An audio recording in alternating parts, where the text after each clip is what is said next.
সুজয় ইঞ্জিনিয়ারিংয়ের ছাত্র। বয়স ২৪ বছর। উড়িষ্যাতে ৪ বছর হোস্টেলে থেকে ইঞ্জিনিয়ারিং পড়ে একটা সরকারি চাকরি করছে। গত বছরই চাকরি পেয়েছে আর এবছর কলকাতায় ট্রান্সফার হয়েছে। মাঝে মাঝে বাড়ি আসত এবং ৪-৫ দিন থেকে আবার ফিরে যেত। বাড়িতে সুজয়ের মা মালা দেবী থাকে। বছর দুয়েক আগে সুজয়ের বাবা মারা গেছে ক্যান্সারে। সুজয়ের পারিবারিক আয় ভালো নয়। সুজয়ের বাবা একটা সরকারি চাকরি করত। বাবা মারা যাওয়ার পরে সরকার থেকে কিছু টাকা পয়সা পেয়েছিল, যেটা দিয়ে সুজয়ের পড়াশোনা আর ওর মায়ের সংসার কোনোভাবে চলে যাচ্ছে। মালা দেবীর বয়স ৪২ বছর এবং খুব সুন্দর দেখতে এবং এই বয়সেও নিজের যৌবন ধরে রেখেছে। মালা দেবী স্বামী মারা যাওয়ার পরে একাই থাকত আর মনে মনে ভাবত ছেলের কলকাতায় ট্রান্সফার হওয়ার পরে ছেলের একটা বিয়ে দিয়ে ছেলে বউকে নিয়ে সুখে শান্তিতে থাকবে। মালার এক বান্ধবী সুতপা মালার বাড়ির কিছু দূরেই থাকে। সুতপার স্বামী মিলিটারিতে কাজ করাকালীন মারা যায়। সুতপার একটাই মেয়ে সোমা।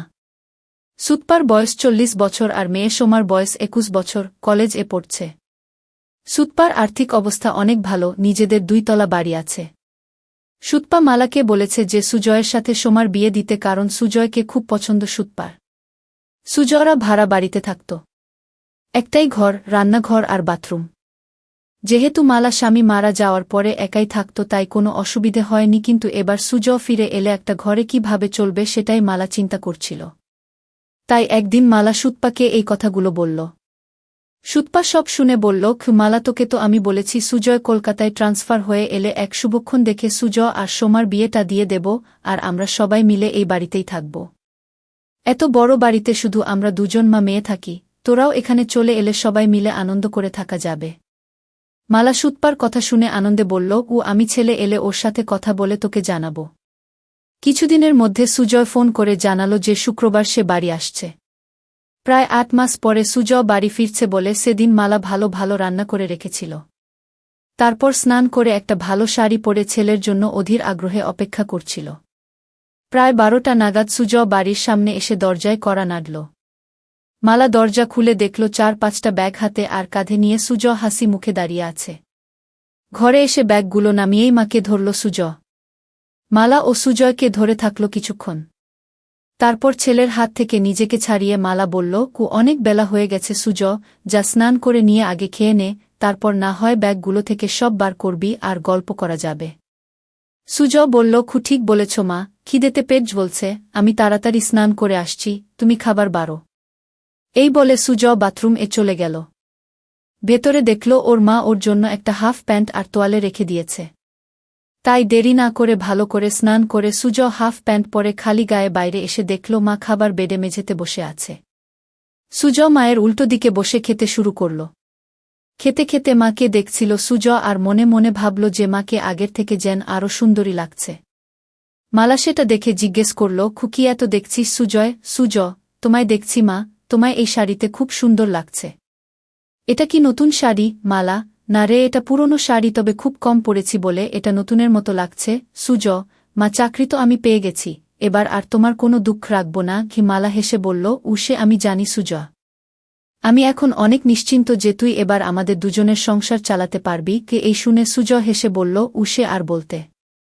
আমার সুন্দরী মাকে আমি এবার থেকে সুখে রাখব। সুজয়ের কথা শুনে মালা ও হেসে উঠল। এইভাবে কথা বলতে বলতে দুজনে খাওয়া শেষ করল। মালা থালা বাসন নিয়ে রান্নাঘরে ধোয়ার জন্য চলে গেল। সুজয় হাত মুখ ধুয়ে ঘরে এসে ব্যাগ থেকে জিনিসপত্র বার করতে শুরু করল। একবার রান্নাঘরের দিকে তাকিয়ে ব্যাগ থেকে 2টা খারাপ বই তাড়াতাড়ি বের করে নিয়ে নিজের বইয়ের তাকে লুকিয়ে রাখল। কিছুক্ষণ পরে মালা ঘরে এসে বিছানায় বসল। মালা ছেলের সব জামা প্যান্ট একদিকে সরিয়ে রাখতে রাখতে বলল, তোর সব জামা তো পুরনো হয়ে গেছে, এবার কিছু নতুন কিনে নিস।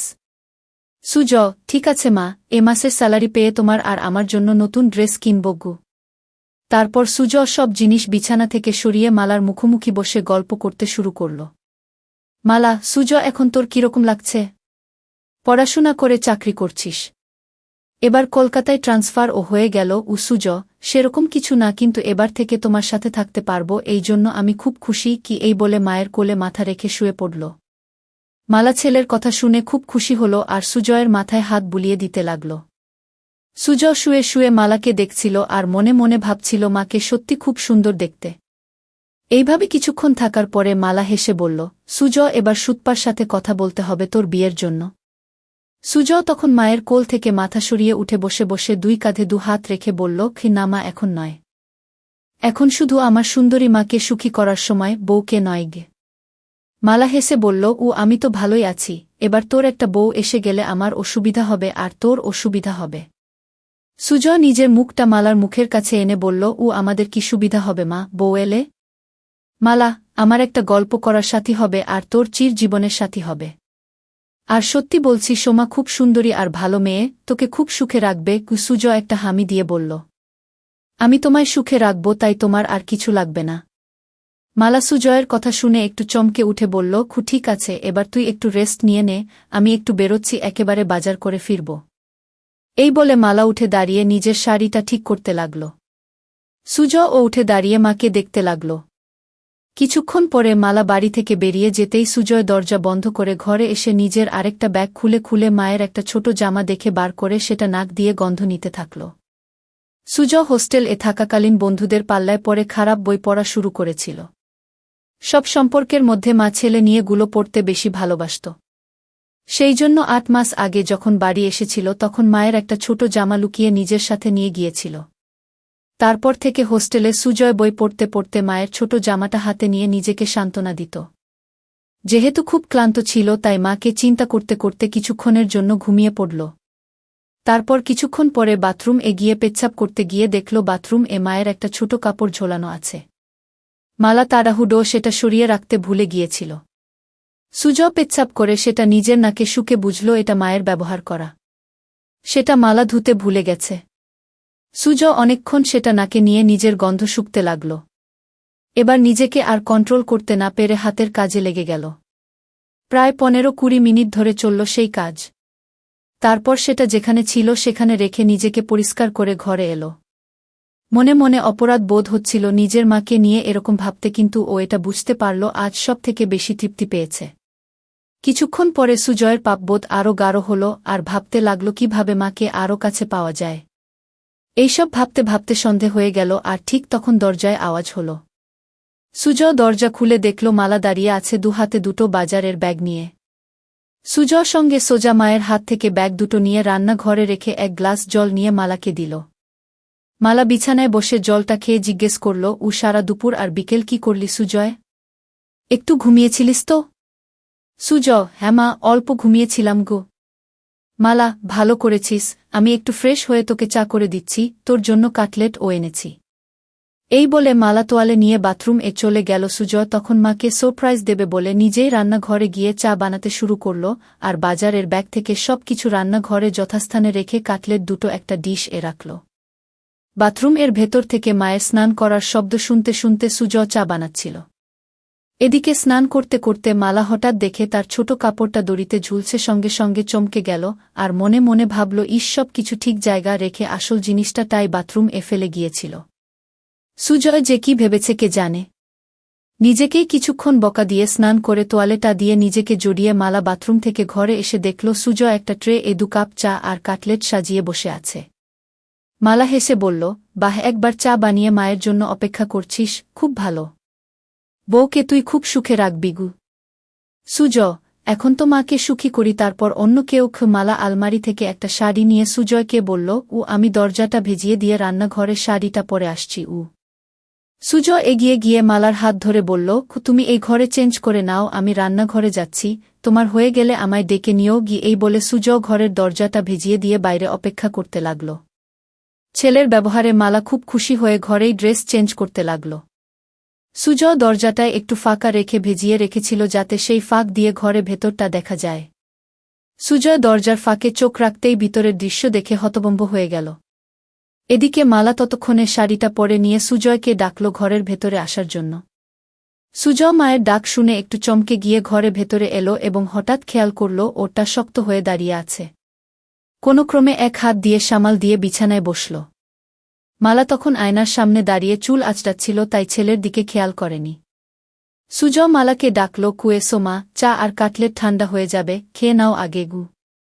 মালা, ঠিক আছে, চল খেয়ে নি গি। এই বলে বিছানায় এসে সুজয়ের মুখোমুখি বসল। দুজনে একসাথে কাটলেট আর চা খেতে লাগল। মালা, বাহ সুজ, চাটা তো খুব ভালো বানিয়েছিস। সুজ, তোমার ভালো লেগেছে মা? আমি হোস্টেলে মাঝে মাঝে নিজেই চা করে খেতাম। মালা হেসে উঠে সুজয়ের গালটা ধরে বলল, সত্যি ভালো হয়েছে, আমার ছেলে এখন নিজের খেয়াল নিজে রাখতে পারবে। সুজ ও তখন মায়ের গালটা ধরে বলল, কি তোমার ওসব খেয়াল রাখবে তোমার ছেলে? দুজনেই একসাথে হেসে উঠল। মালা, আচ্ছা সুজয়, তোর চাকরি শুরু কবে থেকে? সুজ, আজ 25 তারিখ, পরের মাসের 10 তারিখে অফিস জয়েন করতে হবে। মালা, একটা কথা বলার ছিল। সুজ, কি কথা মা, বলো। মালা, সুতপাকে তোর মনে আছে? সুজ, সুতপা মাসি কেন মনে রাখব না মা, আমায় এত ভালোবাসে। মালা, সেটা জানি, তোকে ভালোবাসে বলেই একটা প্রস্তাব রেখেছে। সুজ, কি প্রস্তাব? মালা, সুতপা তোর সাথে সোমার বিয়ে দিতে চায়। সুজ লজ্জা পেয়ে বলল, এখন আমি বিয়ে করব না। মালা, সুতপা বলেছে সোমার সাথে তোর বিয়ে হবার পরে আমরা সবাই ওর বাড়িতে থাকব। আমি বলেছি যে সুজয়ের সাথে কথা বলে জানাব। তুই কি বলিস এ ব্যাপারে? সুজ, বিয়ের ব্যাপারটায় আমায় একটু সময় দাও। মালা, বুঝলাম ছেলের লজ্জা করছে, ঠিক আছে, তুই সময় নিয়ে চিন্তা করে আমায় জানাস। কিন্তু আমাদের ঘরটা খুব ছোট দুজনের জন্য। আগে তুই ছোট ছিলিস তাই কোনোমতে চলে যেত, কিন্তু এখন তুই বড় হয়ে গেছিস। সুজ, এমন কিছু ছোট নয় আমাদের ঘর, আমাদের দুজনের জন্য যথেষ্ট। মালা, কিন্তু তোর অসুবিধে হবে, আমি যখন কাপড় চেঞ্জ করব তখন তোকে বাইরে অপেক্ষা করতে হবে, এছাড়াও এই একটা বিছানায় দুজনের হবে না। সুজ মালার কথা শুনে মনে মনে বলল, আমি তো চাই তুমি ঘরে কাপড় ছাড়বে, আর আমি দরজার ফাঁক দিয়ে তোমার দেখব। মালা সুজয়ের দিকে তাকিয়ে বলল, কি ভাবছিস এত? কি করবি সেটা তো বল। সুজ সঙ্গে সঙ্গে বলল, না কিছু ভাবছিলাম না, তবে এখন ওখানে যাব না, কিছুদিন চাকরি করে স্যালারি জমিয়ে তারপর না হয় যাওয়া যেতে পারে। মালা, ঠিক আছে, তোর যেটা ভালো মনে হয় সেটাই হবে। ঠিক আছে, তুই টিভি দেখ, আমি রাতের রান্নাটা করে নিই। এই বলে মালা চায়ের ট্রেটা নিয়ে রান্নাঘরে চলে গেল। সুজ টিভি দেখতে লাগল, কিন্তু ভালো লাগছিল না। তাই সুজ রান্নাঘরে গিয়ে দেখল মা এক মনে গুন গুন করে গান গাইতে গাইতে রান্না করছিল। সুজ মাকে ধরে একটা হামি দিয়ে জিজ্ঞেস করল, মা আজ কি রান্না করছ? মালা চমকে উঠে হালকা হেসে বলল, আজ ডিমের ঝোল, ভাত আর আলু পোস্ত। সুজ মায়ের কানে কানে বলল, তোমার হাতের রান্নার কোনো জবাব নেই মা। মালা নিজেকে কে ছাড়িয়ে নিয়ে বলল, এই দুষ্টু এখন ছাড় আমায়, না হলে রান্না করতে দেরি হয়ে যাবে। সুজ আরও একটা হামি দিয়ে সরে দাঁড়াল আর হেসে বলল, আমার মিষ্টি মায়ের হাতের রান্নায় আমার মন ভরে যায়। মালা হেসে বলল, এবার যা এখন থেকে, আমার রান্নাটা করতে দেগি। সুজ তখন ঘরে চলে এসে আবার টিভি দেখতে লাগল। প্রায় 1 ঘণ্টা পরে মালা এসে সুজ এর পাশে বসল। মালা পুরো ঘেমে গেছে রান্না করতে করতে। সুজ বলল, মা তুমি তো ঘেমে গেছ, শাড়িটা চেঞ্জ করে নাইটি পরে নাও। ছেলের কথা শুনে মালা বলল, আমি ভাবছিলাম তুই কি ভাববি তাই নাইটি পরছিলাম না। সুজ অবাক হয়ে মালার দিকে তাকিয়ে বলল, আমি আবার কি ভাবব? যাও নাইটিটা নিয়ে এসে চেঞ্জ করে নাও, আমি রান্নাঘরে যাচ্ছি। মালা বলল, আমি বাথরুম এ চেঞ্জ করে নিচ্ছি, তুই টিভি দেখ। এই বলে মালা বাথরুম এ চলে গেল। সুজ মনে মনে ভাবল, আরেকটা সুযোগ নষ্ট হল মাকে ওভাবে দেখার। মালা বাথরুম এ গিয়ে নিজের গা ধুতে ধুতে রান্নাঘরে সুজয়ের ওইরকমভাবে ধরার কথা ভাবতে লাগল। মনে মনে ভাবছিল, সুজয় কি তাহলে ইচ্ছে করে ওকে ধরে ওসব করছিল না, এটা হঠাৎ হয়েছিল। একটু চোখে চোখে সুজয়কে রাখতে হবে, কারণ এই বয়সটা খুব বাজে। এসব ভাবতে ভাবতে স্নান শেষ করে নাইটিটা পরে নিল। সুজয় না থাকলে মাঝে মাঝে মালা একসেট হয়ে রাতে শুত, কিন্তু এখন সেটা আর হবে না। এমনিতে মালা খুব ওই স্বভাবের, আর স্বামী মারা যাওয়ার পরে সেটা আরও বেড়ে গেছে। কিছুক্ষণ পরে মালা বাথরুম থেকে বেরিয়ে এসে সুজয় এর সাথে বসে একসাথে টিভি দেখতে দেখতে এটা সেটা গল্প করতে লাগল। রাত প্রায় 10টা বাজে ঘড়িতে। এবার খাবার পালা, তাই মালা রান্নাঘরে গিয়ে খাবার বেড়ে নিয়ে এলো। সুজ আর মালা দুজনে মেঝেতে বাবু হয়ে মুখোমুখি বসে খেতে শুরু করল। সুজ খেতে খেতে মায়ের দিকে তাকাতেই দেখল মালা নিচু হয়ে যখন খাবার মুখে দিচ্ছিল তখন নাইটিটা নিচে নেমে যাচ্ছিল, আর সুজয় সেটা দেখছিল। কিন্তু হঠাৎ মালা সুজয়ের দিকে তাকিয়ে দেখতে পায় যে সুজ ওর দিকে তাকিয়ে আছে। সঙ্গে সঙ্গে নাইটিটা একটু উপরে তুলে নিল, আর তখন সুজ আর মালার চোকাচুকি হল। সুজ লজ্জায় মাথা নিচু করে ভাবতে লাগল, ইসমা এবার বুঝতে পেরেছে, বকে না দেয়। কিন্তু মালা কিছুই বলল না, শুধু বলল, খাবার এর দিকে মন দে। সুজ হাফ ছেড়ে বাঁচল। এইভাবে দুজনের খাওয়া শেষ হল। তারপর মালা সব বাসন ধুয়ে ঘরে এসে মেঝেতে বিছানা করতে লাগল। সেটা দেখে সুজয় জিজ্ঞেস করল, ক্ষমা তুমি কি নিচে শোবে? মালা, হ্যাঁ রে, বিছানায় দুজনের অসুবিধে হবে। সুজয় সঙ্গে সঙ্গে মালার হাত থেকে সব কিছু কেড়ে বিছানা রেখে বলল, এই খাটে আমাদের দুজনের ভালো মতো হয়ে যাবে, তাই তুমি চিন্তা করো না গি। মালা কিছু একটা বলতে যাচ্ছিল, কিন্তু সুজয়ের জেদে মুখে আর কিছু বলল না। কিছুক্ষণ পরে লাইট অফ করে দুজনে শুয়ে পড়ল। সুজয় ক্লান্ত ছিল, তাই কিছুক্ষণের মধ্যে ঘুমিয়ে পড়ল। মালা শুয়ে শুয়ে সারা দিনের কথা ভাবতে লাগল। বিশেষ করে রাতে ছেলে যেভাবে এক দৃষ্টিতে তার দিকে তাকিয়েছিল। ভাবতে ভাবতে একটু গরম হয়ে পড়ল।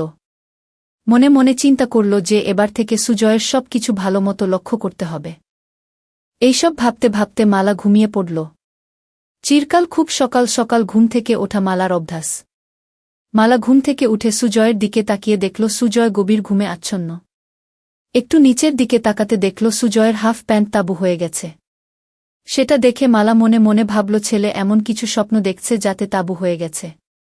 তারপর নিজের মনে হাসতে হাসতে বাথরুম এ চলে গেল। তারপর রান্না করে নিজে স্নান করে শাড়ি পরে চায়ের কাপ হাতে নিয়ে সুজয়কে ডাকল। সুজয় ঘুম থেকে উঠে দেখল মা চায়ের কাপ হাতে দাঁড়িয়ে আছে একটা সুন্দর শাড়ি পরে। সুজয়, তা বাজে মা? এত সকালে তোমার স্নান হয়ে গেছে গি? মালা, 10টা বাজছে, আমায় একটু সুতপার সাথে বেরোতে হবে। তোর জন্য রান্না করা আছে, দুপুরে স্নান করে খেয়ে নিস। সন্ধে বেলায় আবার দেখা হবে। সুজয়, ঠিক আছে মা, তুমি চিন্তা করো না।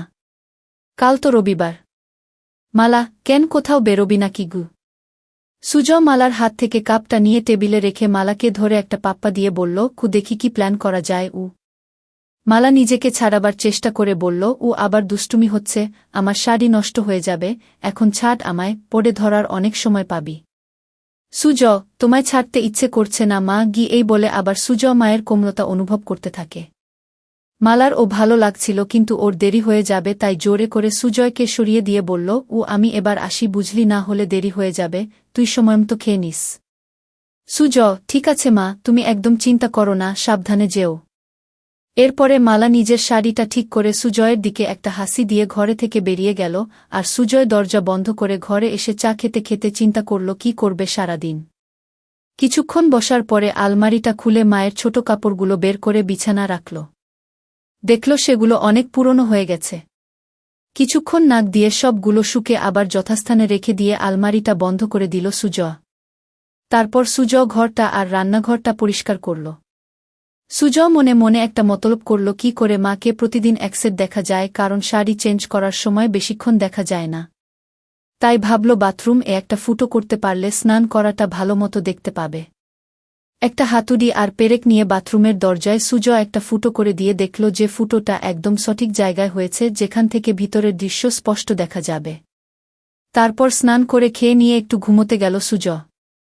ঘুম থেকে উঠে দেখল যে সন্ধে হয়ে গেছে আর মালার আসার সময় হয়ে গেছে।